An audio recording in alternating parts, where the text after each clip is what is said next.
Coucou tout le monde, nous voici pour une nouvelle vidéo et du coup on va faire le bilan de cette deuxième quinzaine du mois de juin.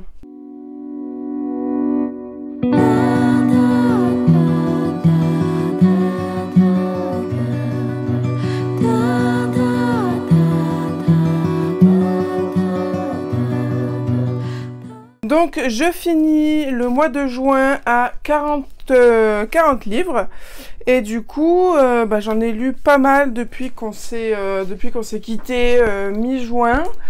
J'en ai lu du coup 1, 2, 3, 4, 5, 6, 7, 8, 9, 10, 11, 12, 13, 14, 15.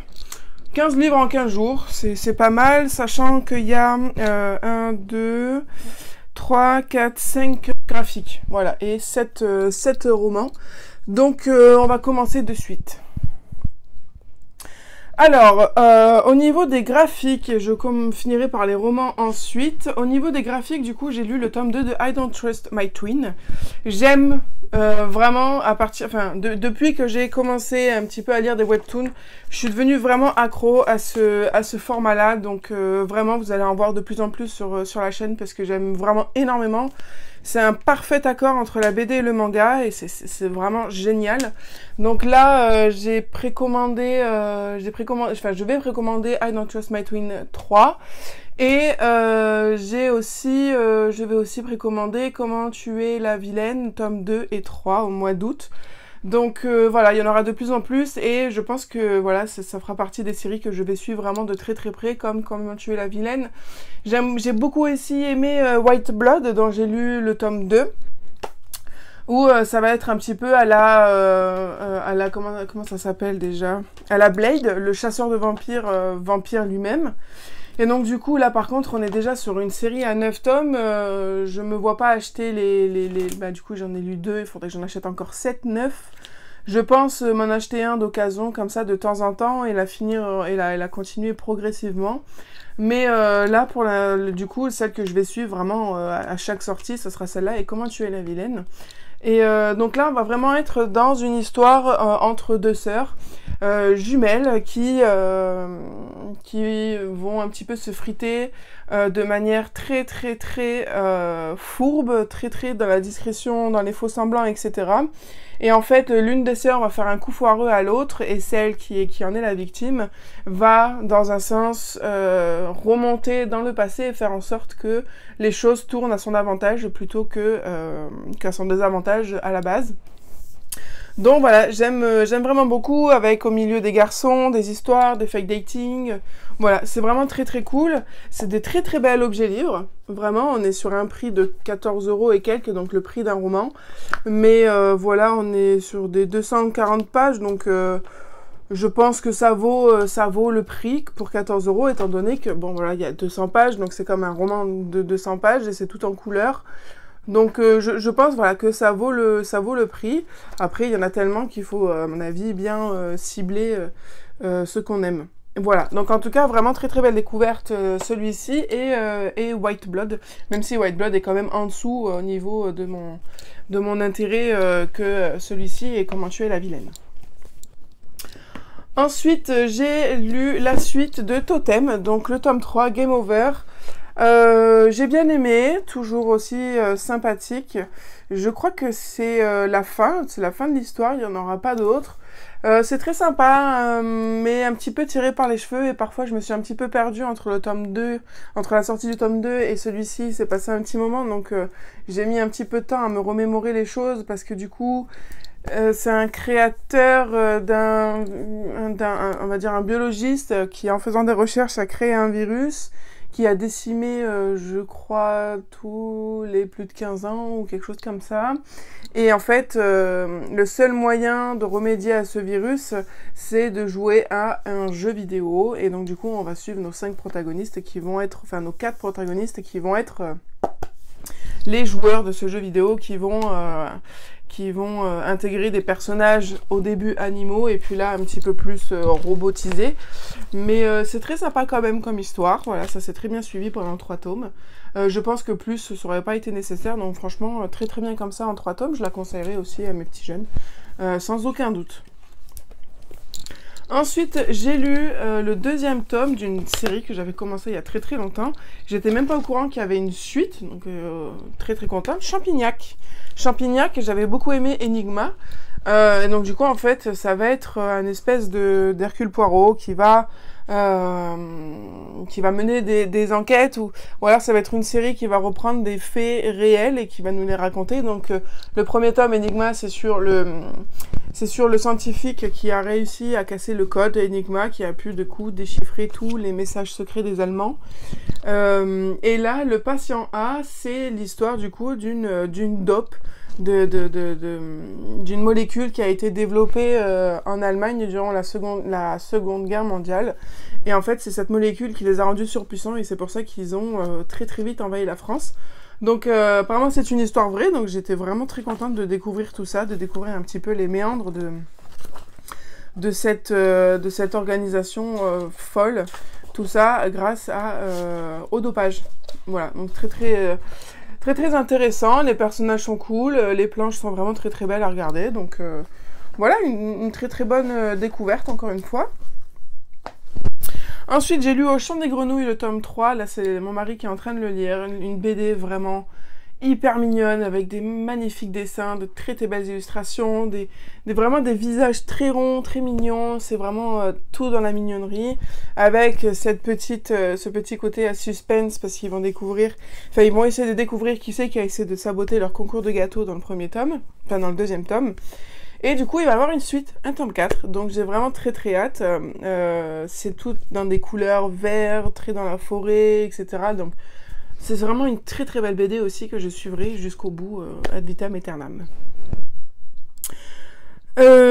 Ensuite, le dernier graphique, après nous passerons au roman. J'ai lu Tia et le monde enfoui.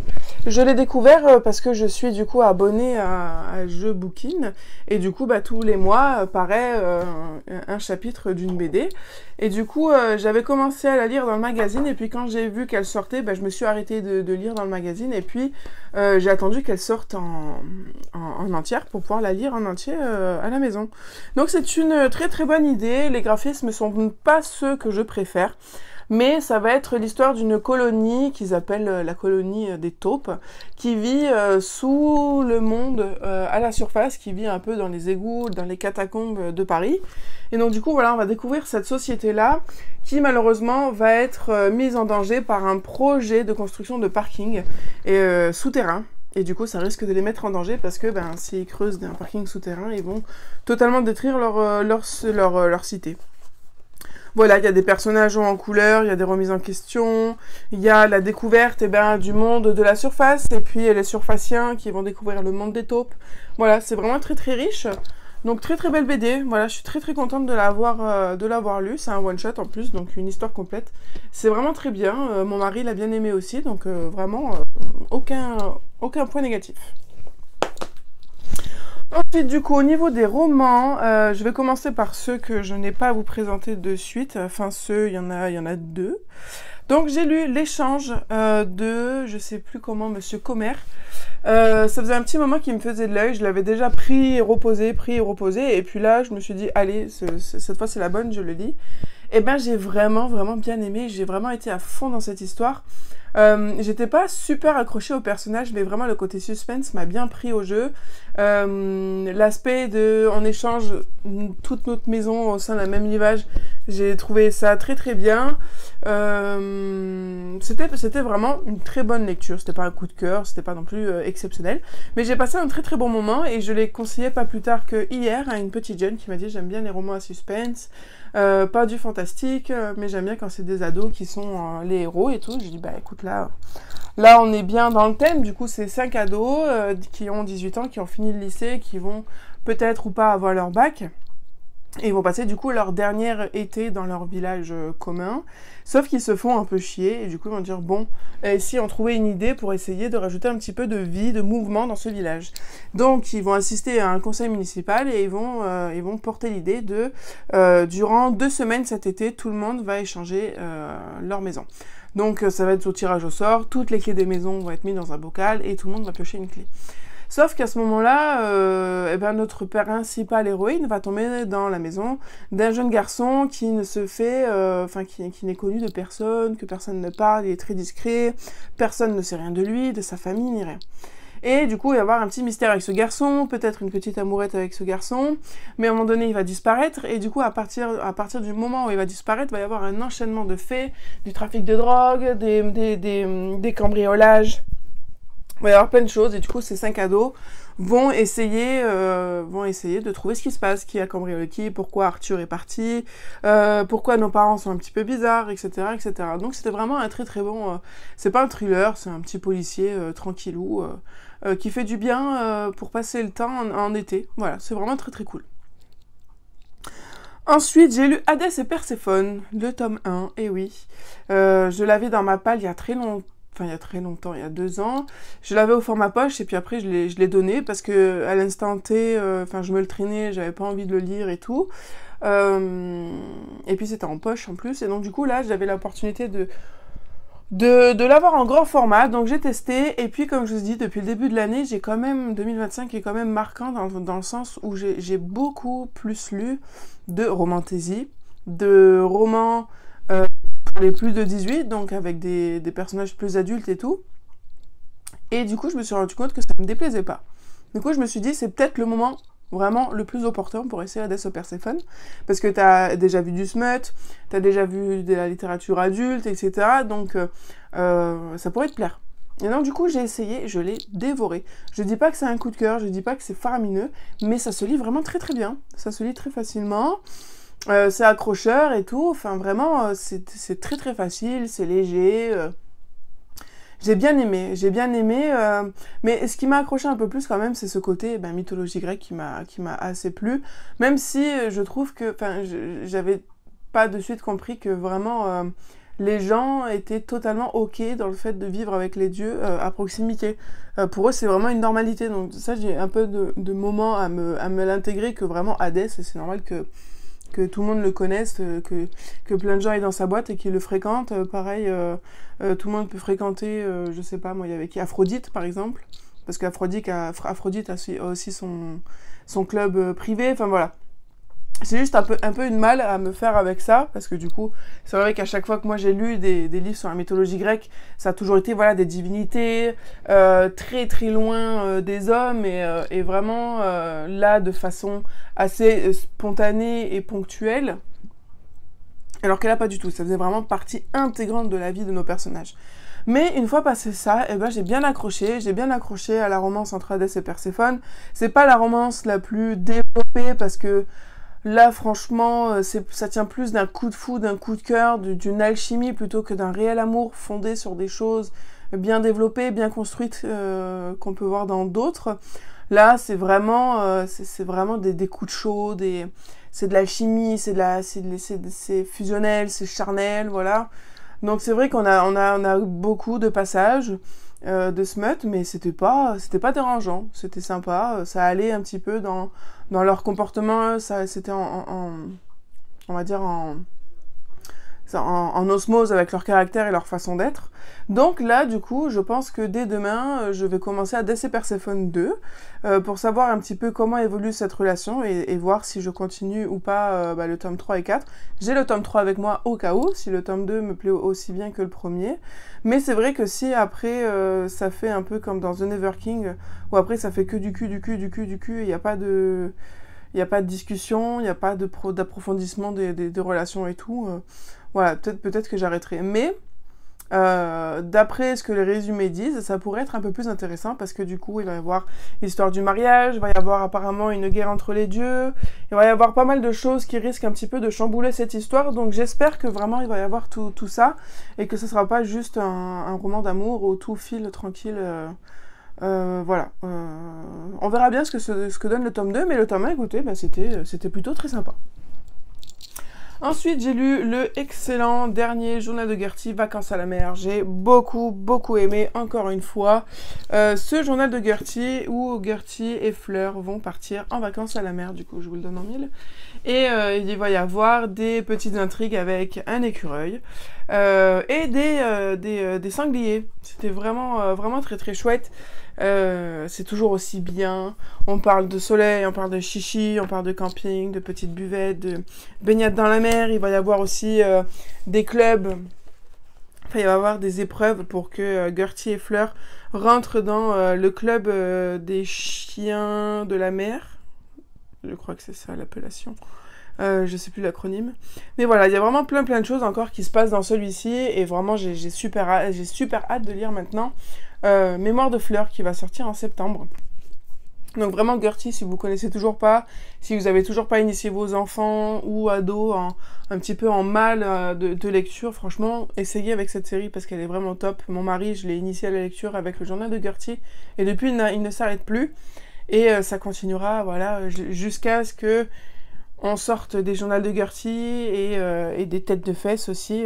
On continuera à les lire parce que c'est vraiment excellent. Et puis là, en septembre, eh ben, il y aura Mémoire de Fleur, donc on a hâte de lire Mémoire de Fleur. Ensuite, j'ai lu Les Contes Inachevés, le premier tome, La Vilaine Belle-Sœur. Alors, j'ai vraiment bien aimé cette histoire. Vraiment, c'était très léger aussi, très pétillant à la fois.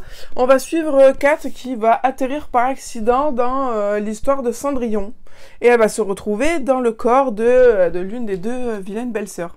Et du coup, pour sortir de ce livre et retrouver sa vie normale, elle va devoir faire en sorte que Cendrillon épouse le prince charmant. Et sauf que tout va pas se dérouler comme prévu. Elle va se rendre compte que peut-être que le prince charmant est peut-être un peu plus pour elle que pour Cendrillon. Voilà, peut-être que Cendrillon n'a pas forcément envie d'être avec le prince charmant. Donc c'est très très bien comme série. Je pense fortement m'acheter la suite si je la trouve d'occasion parce que c'est une très vieille série et elle n'est pas forcément dispo de partout. Ça date de 2017.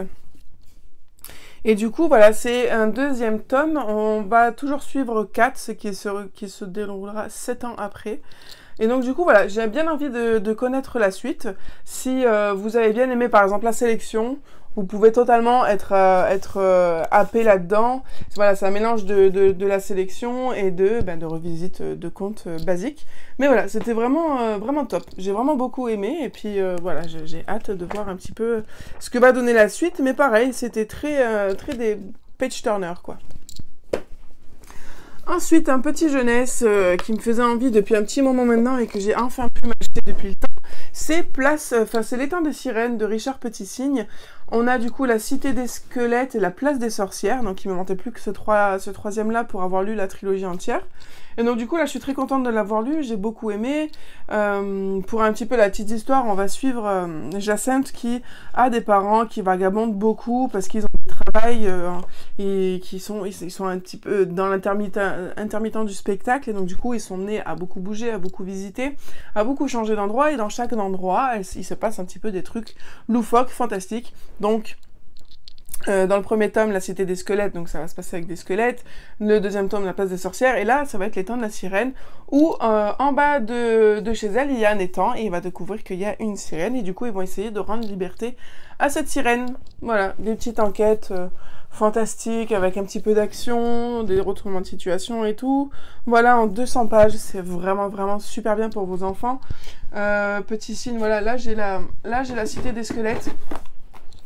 Voilà, là c'est la Cité des squelettes, donc c'est le premier. Et en plus, il y a le gros toutou dedans qui est vraiment très très drôle. Il y a toujours des ajouts de personnages qui rendent encore l'histoire un petit peu plus pétillante et vivante.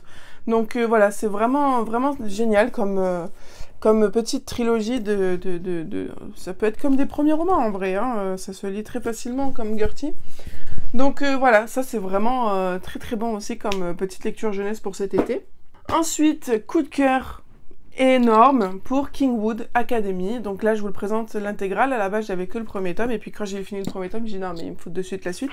Sauf que les tomes 2 et 3 me revenaient plus cher à acheter séparément. Donc du coup, j'ai fait un effort, j'ai lu en poche. Et j'ai lu le tome 2 et 3. Et c'était vraiment excellent. C'est la première fois que je lis un livre avec un harem inversé. Et franchement, ça fait le taf. C'est vraiment...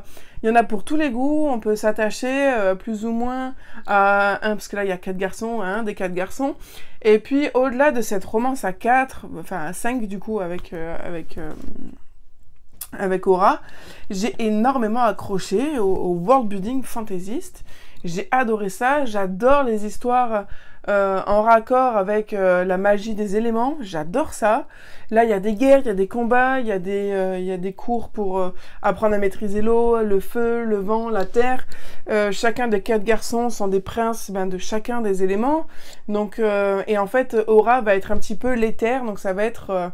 on va dire on va dire la reine, si vous voulez, la reine du royaume de la magie élémentaire.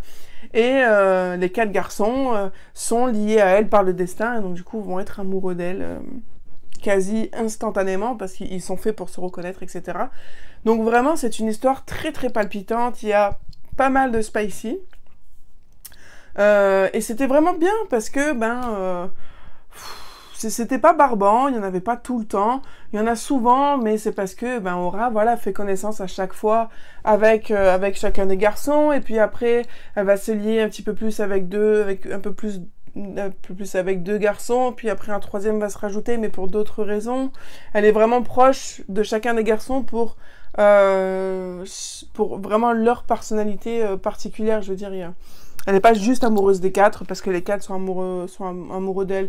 Chacun a vraiment leur caractère, leurs points forts, leurs points faibles. Et donc du coup, ça, je trouvais que c'était très bien expliqué et mis en avant. Donc je trouvais que le spicy allait dans la logique des choses. Je pense que si on n'avait pas eu, j'aurais été déçue, voire frustrée parce que si ça aurait été par exemple juste un slow burn, ça aurait été vraiment épuisant à la fin parce que c'était vraiment... C'était vraiment très très fort comme lien. Il y a le destin, il y a les rencontres des 2 magies qui font vraiment une sorte d'apothéose. Donc vraiment le spicy vient compléter tout ça et c'était vraiment top. Et puis comme je vous dis, voilà, l'histoire fantasy en elle-même était vraiment super bien. Et du coup, j'ai cherché après cette lecture à avoir d'autres types de même lecture. J'en ai trouvé quelques-unes, donc j'espère que ça me plaira tout autant. Mais pour moi, là pour l'instant, Kingwood Academy a mis la barre assez haute. Ensuite, autre découverte, coup de cœur. Mais alors, j'ai jamais lu de livre comme ça. Je n'ai jamais lu de thriller spicy. Mais alors, jamais. Et c'était vraiment excellent. Là, on va être avec une jeune fille qui a des pouvoirs de médium, mais qui est agoraphobe. Donc, elle ne sort jamais de chez elle. Jusqu'au moment où une de ses amies va l'appeler, va lui dire, voilà, ma fille a disparu, aide-moi. Donc, elle va se rendre à son domicile. Et au domicile de son amie, il va y avoir ce jeune homme-là qui est un détective privé. Et du coup, cette femme qui a perdu sa fille va dire à son ami, écoute, mets-toi, travaille avec les détectives privés et ramène-moi ma fille. Peut-être que tes dons de médium vont pouvoir l'aider. Donc du coup, on est vraiment là sur une proximité forcée. Ils peuvent pas se blairer. Enfin, lui, il a vraiment une très mauvaise expérience avec les médiums. Du coup, il peut pas se la blairer. Il la prend pas au sérieux. C'est vraiment une relation très très dure au début. Et puis au final, il va se rendre compte de sa sincérité. Des sentiments vont se développer. Et puis, vu que pour elle, elle n'a jamais eu aucun contact avec le monde extérieur, mis à part les nécessités les plus hard, et forcément, elle n'a jamais rien de lié d'amoureux, de sexuel, de charnel, avec des hommes. La seule expérience qu'elle a, c'est les livres qu'elle écrit, et donc du coup, elle connaît tout ça que par ce qu'elle imagine dans sa tête et qu'elle couche sur papier. Et donc du coup, la relation qui va se faire entre ces deux-là, c'était vraiment exceptionnel. Et on a vraiment 2 scènes spicy qui étaient vraiment extraordinaires. Et c'était bien parce que c'est collé au vrai. C'était pas des scènes de fantasmes, des scènes vraiment où tout est parfait, tout est magnifique, etc. C'était vraiment des scènes normales, des scènes qu'on a tous connues, ou qu'on connaîtra tous, ou peut-être qu'on connaîtra pas, mais vraiment des choses banales. Mais c'était tellement banal et bien écrit que c'était vraiment vibrant, ça faisait vibrer, c'était très très bien écrit, très très bien manié, mis au bon moment, et sans trop de fioritures, quoi. Vraiment, le livre est assez petit, il fait 282 pages, il y a énormément de choses, on résout l'enquête, on voit l'évolution de ces 2 personnages, on a de l'horreur, parce qu'il y a des scènes un peu gore, on a du suspense, on a, comme je vous ai dit, on a de la voyance, donc on a de l'ésotérisme, et aussi on a de l'érotisme. Et pour moi, ça c'était un cocktail explosif. Et j'ai su qu'en faisant des recherches, ça s'appelait des suspense... Comment ça s'appelait? Des romances à suspense, ou des suspense romances, je sais plus. romance à suspense. Et j'aimerais beaucoup voir de nouveau ce type de duo où l'enquêteur est obligé de faire équipe avec quelqu'un à la base qui ne peut pas se voir et qui au final va se transformer en romance. J'aimerais beaucoup découvrir d'autres titres comme ça. Donc si vous en avez, n'hésitez pas. Mais en tout cas, voilà, là on est vraiment sur un très très bon livre en plus en auto-édition. Donc foncez si vous aimez ce genre ou si vous voulez le découvrir. Ensuite, eh bien, nous arrivons sur le dernier, et tant mieux, parce que du coup, c'est un abandon, mais je voulais vous en parler quand même, parce que j'avais quasiment fini. Mais du coup, c'est Les Héritières de l'Olympe, je m'étais acheté les 3 tomes. Donc là, eh bien, j'ai abandonné aux 3/4 du premier, parce que j'ai pas du tout accroché au personnage, vraiment... j'ai trouvé que c'était super impersonnel, et puis les clichés un petit peu des filles, oh du maquillage, oh des ongles, oh et puis on aime les mêmes garçons, et puis machin, c'était trop un petit peu enfantin, et puis très cliché, vraiment, on est très loin des caractères féminins que j'aime beaucoup, et là du coup bah, c'était vraiment très cliché. Je veux dire, même dans les contes inachevés de Cendrillon, on est quand même sur un personnage féminin avec beaucoup plus de caractère, beaucoup plus de personnalité. Là, vraiment, c'est vraiment chichi pampan. Et même le côté mythologie grecque, pouvoir, destin et tout, déesse, ça m'a pas... Enfin, pour que même ça me prenne pas, c'est que vraiment, il y avait un gros souci avec les personnages. Donc voilà, c'est dommage, parce que du coup, je m'étais acheté les 3 tomes. Mais bon, je pouvais pas savoir. Voilà, donc ils auront trouvé une autre famille. Et puis voilà. Donc écoutez, vraiment là, cette deuxième quinzaine de juin, on est vraiment sur des très bonnes découvertes et 2 gros coups de cœur énormes que je suis très contente de vous présenter parce que j'espère que vous les lirez et que ça vous plaira aussi. Donc écoutez, voilà, on se retrouve à la mi-juillet pour faire un petit peu le point de ce que j'aurais lu cette première quinzaine de juillet. Je pense pas beaucoup parce que j'aurai pas beaucoup de temps de lecture mi-juillet. La deuxième quinzaine de juillet, ce sera plus simple. Mais voilà, pas de pression, de toute façon, voilà, hein, j'ai le temps, j'ai 2 mois d'été. Donc voilà, écoutez, j'espère que cette vidéo vous aura plu, je vous fais plein de gros bisous et je vous dis à très bientôt sur la chaîne pour de nouvelles vidéos.